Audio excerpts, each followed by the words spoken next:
இதெல்லாம் நமக்கு ஏன் இந்த போர் ஏன் வருது?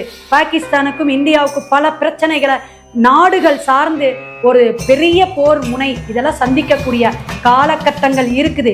இதெல்லாம் சமாளிக்கக்கூடிய அமைப்பு நம்ம ஜி கிட்ட இருக்கா?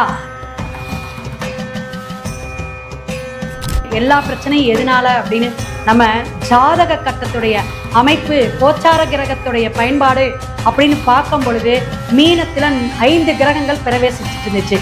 அதுல இருந்து நமக்கு தலைவலி ஆரம்பிச்சிருச்சு.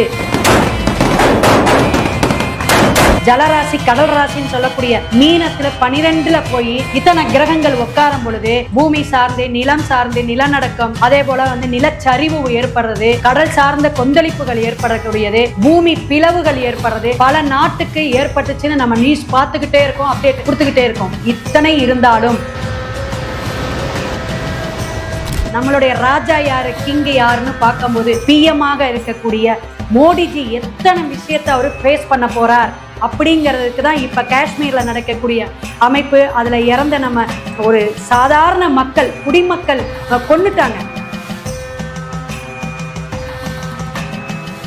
இவ்வளவு அமைதியானவர், சாந்த சொர்பமா இருந்தாரு. அயோத்தியாவுல ராமரை எப்படியெல்லாம் பிரதிஷ்டை பண்ணினாரு. இதெல்லாம் நம்ம கேட்ட மோடிஜியா இப்படி விவேகத்துல இருந்து வேகமான ஒரு விஷயத்த போர்க்களத்துல நான் இறங்கி களத்துல நான் ஜெயிக்கக்கூடிய, மக்களை காப்பாற்றக்கூடிய காவலனா India will identify, track and punish every terrorist.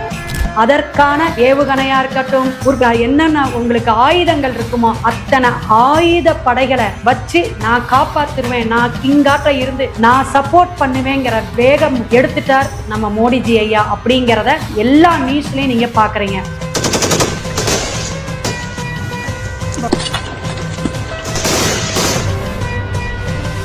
Modiji எடுக்கக்கூடியது விபரீதமான முடிவுகளாக இருக்கும். விபரீதமான நாட்டுகளுக்கு, பல நாடுகளிடையே போய் ஒப்பந்தம் பண்ணக்கூடிய அமைப்பெல்லாம் நடக்கும்.